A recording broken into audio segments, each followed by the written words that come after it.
Good morning all of you. हमारे YouTube channel geography junction पे आपका हार्दिक स्वागत है।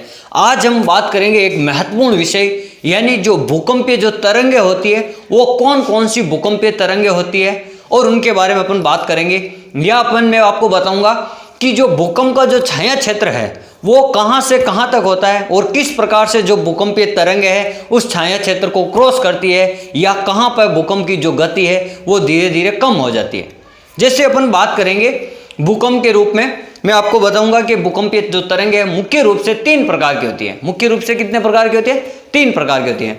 एक पी तरंगें होती है और एक एस तरंगें होती है और एक आपके एल तरंग होती है।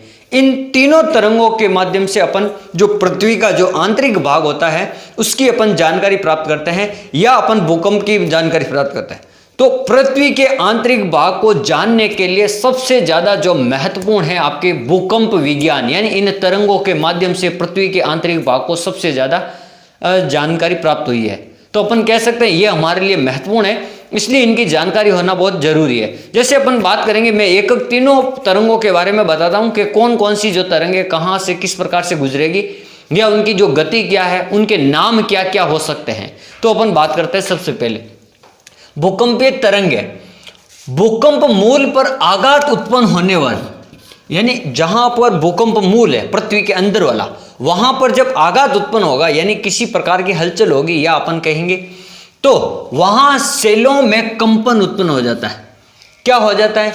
जैसे भी कहीं पर भी भूकंप मूल में किसी भी प्रकार की हलचल होगी तो चट्टानों में धीरे धीरे हलचल होना प्रारंभ हो जाएगी, एक कंपन सी, एक लहर सी दौड़ जाएगी। जैसे कभी करंट आता तो अपन के बाल सीधे हो जाते हैं, या अपन के शरीर में एकदम करंट सा आ जाता है, जन एकदम जन्नाट से हो जाती है, यानी अपन का शरीर कंपन करने लग जाता है, लगता है। तो वो आपको क्या महसूस होता है? एकदम अचानक होने वाली घटना जिससे अपन के शरीर में एकदम कंपन सी पैदा होता है। जैसा का जैसा यहाँ पर भी है, जिस प्रकार के मूल में कहीं पर भी अगर चोट पहुंचती है या किसी प्रकार की हलचल होती है तो चट्टानों में क्या हो जाती है? हलचल पैदा हो जाती है, कंपन पैदा होते हैं, जिसको अपन क्या कहते हैं? भूकंप कहते हैं। जिससे तरंगे उत्पन्न होती हैं, उस कंपन से क्या उत्पन्न होती है? तरंगे उत्पन्न होती हैं। और इन तरंगों के अनुसार इनके तरंगों की चलने की गति व विधि, इनके तरंगों की चलने की जो विधि है या इनकी गति के अनुसार अपन भूकंपीय तरंगों को मुख्य रूप से 3 भागों में बांटते हैं। यानी जो भूकंप की जो गति है, एक तो उसके अनुसार तरंगों की गति, और एक अपन कहेंगे इनके चलने की दिशा, ये तरल में चलती है, ठोस में चलती है, द्रव में चलती है, किस प्रकार से। तो इनके दोनों के हिसाब से अपन को मुख्य रूप से 3 भागों में बांटते हैं। तो पहली तरंग की बात करते हैं, प्राथमिक तरंग। इस प्राथमिक तरंग को अंग्रेजी में अपन पी भी कहते हैं, प्राथमिक का मतलब प्राइमरी, तो इसको पी से अपन दर्शाते हैं। तो इनका प्राथमिक यानी सबसे पहली तरंग है, अपन कोई भी चीज पहली होती है उसको अपन प्राथमिक मानते हैं, तो इसका नाम प्राथमिक है। इसको अपन प्रधान तरंग भी कहते हैं, जो मुख्य तरंग होती है उसको अपन प्रधान तरंग भी कहते हैं। इसको अपन ध्वनि तरंग भी कहते हैं। इसको क्या कहते हैं? ध्वनि तरंग भी कहते हैं। इसमें तो आवाज टाइप होती है, इसको अपन ध्वनि तरंग भी कहते हैं। आपको थोड़ा ध्यान रखना है। भूकंप मूल से प्रारंभ होकर यह धरातल पर सबसे पहले पहुंचती है। जैसे कहीं पर भी भूकंप आया हो और वहां पृथ्वी तल के नीचे भाग में जहां भूकंप मूल है, वहां से जो पृथ्वी के धरातल पर सबसे पहले पहुंचने वाली तरंग है प्राथमिक तरंग, सबसे पहले। फिर बात करते हैं, ये तरंग ठोस, द्रव और तरल, ठोस, द्रव और तरल।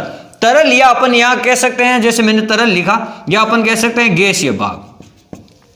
जैसे ठोस हो गया कोई भी चट्टान, द्रव या तरल, जैसे कोई भी, जैसे अपन कहते हैं मेग्मा वाला जो दुर्बलता मंडल है वो तरल या द्रव अवस्था में, या कहीं पर भी जो वायुमंडल जो पृथ्वी के धरातल पर गैसीय भाग है। तो उन तीनों में कौन सी तरंग आती है? उन तीनों को पार करके आती है आपकी पी तरंग, प्राथमिक तरंग, यानी तीनों माध्यमों में चलती है, ठोस, तरल, तरंग और गैस में, ठोस में, तरल में और गैस, तीनों माध्यमों में कौन सी तरंग चलती है? प्राथमिक तरंग। फिर अपन बात करते हैं, अणुओं का कंपन लहरों की दिशा के आगे या पीछे होता रहता है। जैसे अपन बात करते हैं, ये जो तरंग आएगी इस प्रकार आगे पीछे होती है, इस प्रकार से आएगी। जो ये तरंग आएगी वो इस प्रकार से होता आएगी, आगे पीछे होती हुई। इसको अपन अनुदैर्ध्य या अपन दबाव वाली तरंग भी कहते हैं। क्या कहते हैं? अनुदैर्ध्य या दबाव वाली, यानी इनके मध्य ऐसे देखो दबाव से ये वलन टाइप के हो जाते हैं आपके, इस प्रकार से। इसको अनुदैर्ध्य या दबाव वाली तरंग भी कहते हैं। फिर अपन बात करते हैं इनकी जो गति होती है प्राथमिक तरंगों की, वो सबसे ज्यादा होती है 8 किलोमीटर प्रति सेकंड, यानी 1 सेकंड में 8 किलोमीटर की गति होती है इनकी। 1 सेकंड में 8 किलोमीटर तक ये कंपन पैदा करती है, इतनी स्पीड होती है। 8 से कहीं कहीं आपको 12 भी मिलेगा, लगभग 8 औसत मान ली जाए तो 8 है, ठीक है। फिर अपन बात करते हैं द्वितीय, यानी जो 2 नंबर की जो तरंग होती है उसको अपन द्वितीय कहते हैं, यानी प्राथमिक के बाद में द्वितीय, तो द्वितीय। इसको अपन गौण तरंग भी कहते हैं, यानी प्राथमिक हो गई तो एक मुख्य भाग होगा तो एक उप भाग होगा जिसको अपन गौण कहेंगे, तो द्वितीय तरंग को अपन गौण तरंग भी कहते हैं। इसको अपन अनुप्रस्थ तरंग भी कहेंगे। अनुप्रस्थ का मतलब ये समकोण पर काटेगी, अभी अपन आपको बताएंगे। इसको अपन आड़ी तरंग भी कहते हैं, आड़ी तिरछी चलने वाली तरंग, या अपन अनुप्रस्थ तरंग भी कहते हैं। जैसे अपन बात करते हैं, इन्हें अपन जल या प्रकाश तरंग भी कहते हैं। क्या कहते हैं? जल या प्रकाश तरंग, क्योंकि ये जल में जब ये जाएगी, अपन बात करेंगे जब ये जल में जाएगी तो ये लुप्त हो जाएगी, इसलिए इसको क्या कहते हैं? जल तरंग भी कहते हैं। जैसे इनके अणुओं की गति लहर के समकोण पर होती है। जैसे ये कोई आपकी धरातल पर, ये कोई आपकी ये चट्टान आई, इस प्रकार से ये लहर आई, इसके समकोण पर इसकी जो गति होती है वो एक समकोण पर होती है, ये ध्यान रखना। समकोण किस में होता है? द्वितीय तरंगों में, और अनुप्रस्थ गति किस में होती है? प्राथमिक तरंगों में, ये ध्यान रखना। तो ये समकोण पर होती है, इसकी गति होती है जो लहरों के समकोण पर होती है। फिर अणुओं की कंपन लहरों के आर पार होती है। जो अणु होते हैं उनकी जो कंपन है, ये लहर है, इसके आर पार होते हैं, यानी समकोण पर होते हैं। यह प्राय जल में लुप्त हो जाती है, यानी गायब हो जाती है। ये जल में क्या हो जाती है? गायब हो जाती है। जल में प्राय गायब हो जाती है, लुप्त हो जाती है। इसे द्वितीयक या विध्वंसक तरंग भी कहते हैं। इसे द्वितीयक या विध्वंसक तरंग भी कहते हैं। ये नाम इसका विध्वंसक है इसका, लेकिन जो सबसे विनाशकारी होती है ना, वो आपकी एल तरंग होती है। ये आपको थोड़ा ध्यान रखना। जैसे अपन बात करते हैं, ये हो गई दूसरी तरंग जो जल में नहीं चलती। ये तो तीनों माध्यम में चलती है, ये ठोस में चलती है। अब जब ये जो प्राथमिक तरंग है, जब ये ठोस भाग से जल भाग में जाएगी तो थोड़ी सी इनकी गति में परिवर्तन होगा। ये गति थोड़ी जल भाग में, ये द्रव भाग में इनकी गति कम हो जाएगी प्राथमिक तरंगों की, और ये तरंग तो जल में गायब हो जाएगी, लुप्त हो जाएगी, ये ध्यान रखना। फिर अपन बात करते हैं धरातलीय, या इसको कहते हैं लव तरंग। अब ये लव क्यों तरंग कहते हैं? क्योंकि इसकी जो खोज है इस तरंगों की वो HD लव ने की थी, इसलिए इसको अपन कहते हैं लव तरंग। फिर अपन बात करते हैं, ये जो तरंगे होती है ये पृथ्वी तल पर भूकंप मूल से ये S और P तरंगों के बाद में पहुंचती है, या अपन कह सकते हैं ये तरंगे सबसे लास्ट में आने वाली तरंगे हैं, यानी इनका तीसरा स्थान। पहले S आ जाएगी और P आ जाएगी, फिर S आएगी, फिर ये सबसे लास्ट में L तरंग आती है। यह सबसे अधिक दूरी तय करती है। ये क्या करती है? ये सबसे बाद में आती है, क्योंकि ये सबसे अधिक दूर से आती है। ये पृथ्वी का चक्कर काटती काटती आती है, यानी दूर से। तो ये सबसे लंबी तरंग है, ये ध्यान रख लेना। ये जो तरंग है ये सबसे एक तो अधिक दूरी की यानी लंबी तरंग है, और ये धरातल पर चलती है, ये ध्यान रखना। ये क्या करती है? धरातल के ऊपरी भाग होता है, जैसे मैंने यह चित्र बनाया, यहाँ ऊपरी भाग में चलने वाली जो तरंग होती है जिसको अपन धरातलीय तरंग कहते हैं या लव तरंग कहते हैं, यह अधिकेंद्र पर सबसे बाद में पहुंचती है और सबसे लंबी तरंग है। क्या है? सबसे बाद में पहुंचती है और सबसे लंबी तरंग है, क्योंकि यह सबसे लंबी दूरी तय करके आती है। इस प्रकार से यह सर्वाधिक विनाशकारी तरंग होती है। यह जो तरंग है ना, सबसे ज्यादा विनाश, क्योंकि यह पृथ्वी के सबसे धरातल के पास में चलती है, पृथ्वी तल पर ही चलती है। ये तो अंदर है, जमीन के अंदर चलती है, तो इतना महसूस नहीं किया जा सकता मानव द्वारा, लेकिन यहां पर यह सबसे विनाशकारी होती है। इनकी गति 3 किलोमीटर प्रति सेकंड होती है, सबसे कम गति होती है इनकी। और जो ये विध्वंसात्मक द्वितीय तरंग होती है, इनकी गति होती है 4 किलोमीटर प्रति सेकंड। पहले की होती है 8 किलोमीटर प्रति सेकंड, दूसरे की 4 किलोमीटर प्रति सेकंड, और तीसरी है उसकी गति लगभग 1.5 से लेकर 3 किलोमीटर के मध्य होती है औसत। फिर अपन बात करते हैं, अब जैसे सर इनकी जो गति है ये अलग अलग होती है, या ये तरल द्रव माध्यम में ये वक्राकार क्यों हो जाती है? ये जब तरंगे जब सीधी कोई थोड़ी चलती है पृथ्वी के आंतरिक भाग में, ये आपने कभी सोचा होगा कि ये सीधी नहीं चलती है। जैसे मैं बात करूं, जिसमें यहाँ थोड़ा सा मीटर के बात बता देता हूं कि ये सीधी क्यों नहीं चलती है। जैसे आपको मैंने बताया कि जो ये पृथ्वी का भाग है, ये जैसे मैंने आपको बताया था ये पृथ्वी का भाग है कोई, यहाँ पर मैंने कहा था 3 परतें आती हैं। एक आती है सियाल, एक आती है सीमा और एक आती है निफे। तो ये तो आपकी जो निफे परत है ये ठोस परत आती है अधिकांश, और यहाँ थोड़ी तरल है, और यहाँ जो सीमा है 100 से लेकर 200 किलोमीटर ये आपकी तरल है और ये आपकी ठोस है।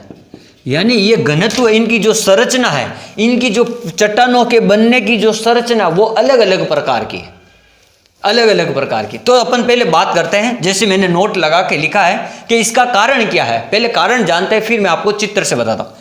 भूकंपीय तरंगे पृथ्वी के आंतरिक भाग में गति परिवर्तित हो जाती है। इनकी क्या हो जाती है? गति परिवर्तित हो जाती है। गति क्यों परिवर्तित होती है? तो मैंने आपको बताया, जब ये पी तरंगे ठोस से जल में जाएगी, यानी एक माध्यम से जब दूसरे माध्यम में परिवर्तन होता है, उसके संगठन में, उसकी संरचना में, उसके घनत्व में जब परिवर्तन होता है, तो वहां पर इनकी गति में क्या पे होता है? परिवर्तन। जैसे यहां पर ठोस भाग है पहला, यहां तरल आ गया है, जैसे देखो ये तरल आ गया है, दुर्बलता मंडल, तो ये जाते जाते क्या यहाँ की गति कम हो जाएगी और ये थोड़ी ऐसी वक्राकार हो जाएगी। पी तरंगे जाएगी ओनली फॉर तरल में, बाकी दूसरी नहीं जाएगी, बाकी दूसरी वहां प्रतीत नहीं होगी, लुप्त हो जाएगी। फिर ये आगे जाएगी इस प्रकार से ठोस में, ठीक है। तो ये जो पी तरंग होती है ये सब जगह चलती है।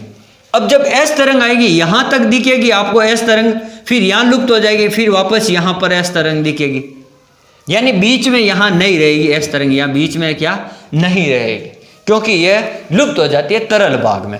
तो अपन बात करते हैं, और ये मोड़दार व वक्राकार इसलिए होती है क्योंकि पृथ्वी का जो आंतरिक संरचना का भाग है वो घनत्व अलग अलग क्षेत्रों में अलग अलग है और चट्टानों का संगठन भी अलग अलग है। जैसे मैंने बताया, एक तो इनका जो संरचना है वो अलग अलग प्रकार की चट्टानों से निर्मित है, और एक कहीं पर ठोस है तो कहीं पर तरल है, कहीं पर ठोस है तो कहीं पर तरल है, यानी अलग अलग प्रकार के, यानी संक्रमण क्षेत्र आ जाता बीच में। तो इस संक्रमण क्षेत्र के कारण चट्टानों की जो संरचना अलग होने के कारण, उनका घनत्व अलग होने के कारण, तो वहां पर जो परिवर्तन होता है तो उसके कारण इन तरंगों की गति एक तो कम ज्यादा होती रहती है, और एक इनमें जो सीधी नहीं चलती है, ये वक्राकार रूप में या मोड़दार रूप में चलती है ये जो तरंग है। तो ये हो गई आज आपकी मुख्य रूप से 3 प्रकार की जो तरंग थी भूकंपीय, पी, एस और एल तरंगे। अब अपन बात करते हैं मुख्य रूप से, मैंने आपको बताया छाया क्षेत्र, भूकंप का जो छाया क्षेत्र है ये मुख्य रूप से जो इंपॉर्टेंट है। जैसे मैं बात करता हूं भूकंप का जो छाया क्षेत्र, जैसे ये आपकी पृथ्वी मान लिया, ये पृथ्वी है, ये यहां पर पृथ्वी के अंदर क्या है? आपका भूकंप का मूल केंद्र है। पृथ्वी के अंदर जो भूकंप का मूल केंद्र, उद्गम केंद्र या फोकस कहते हैं जिसको, तो वह यहां पर है। जिस प्रकार यहां पर कोई आघात हुआ, कोई हलचल हुई, तो तरंगे पृथ्वी के ऊपरी भाग यानी भूकंप के ऊपरी भाग और नीचे वाले भागों में ये क्या होती है? समकोण रूप में चलती है।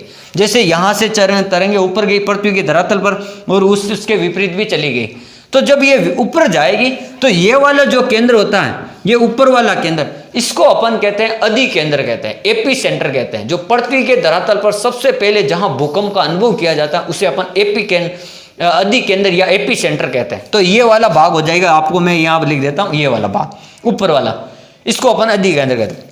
यहाँ पर धरातल ये तरंगे चलती है धरातल के ऊपर भाग पर, और अंदर जो पृथ्वी के आंतरिक भाग पर पी और एस तरंगे क्रमशः चलती रहती हैं, उनको महसूस किया जाता है। जैसे मैंने यहाँ पर पी एस तरंगे लिख दिया। अब अपन बात करते हैं जो इसका जो छाया क्षेत्र होता है वो आपके, मैंने यहाँ पर देखो, यहाँ एक एस तरंग नाम लिखा, ये वाला, ये एस तरंग है। तो एस तरंग यहां तक तो आ रही है, लेकिन यहां इसके अंदर नहीं आ रही, क्योंकि ये बीच वाला भाग आपकी जो 3 परतें हैं, तो इसमें से एक मुख्य भाग जो ठोस या को जहां तरल पदार्थ होता है या जो मुख्य भाग होता है वहां पर पी एस तरंगे नहीं जाती है, तो वहां कुछ क्षेत्र छूट जाता है। तो वहां एस तरंगे जहां नहीं जाती है वो आपका क्या हो जाएगा? जो ठोस भाग है वहां पर नहीं जाती है, ये एस तरंगे क्या हो जाती है? धीरे धीरे यहाँ तरल भाग से ये इस प्रकार से मुड़ जाती है, इस प्रकार से मुड़कर यहाँ इस प्रकार से चली जाती। तो ये वाला जो भाग और ये वाला, जैसे मैंने यहाँ लिख दिया नीचे, 103 से लेकर 103, 103 से लेकर 103, या कहीं आपको यहाँ 105 भी लिखा आएगा, 105 से लेकर 105, ये पूरा जो छाया क्षेत्र है वो एस का है, ये वाला। जैसे यहाँ मैंने लिखा नीचे एस तरंग, ये पूरा छाया क्षेत्र किसका है? एस का। जब ये जो पी तरंगे हैं, अब एस का छाया क्षेत्र आपको पता चल गया 103 से लेकर 103 या कहीं 105 से लेकर 105। अब अपन बात करते हैं पी तरंग का छाया क्षेत्र। तो पी तरंग क्या करती है, यहां पर कुछ वक्राकार हो जाती है, यहां पर कुछ क्या हो जाती है, वक्राकार हो जाती है, और कुछ यहां पर चलती नहीं है यहां पर।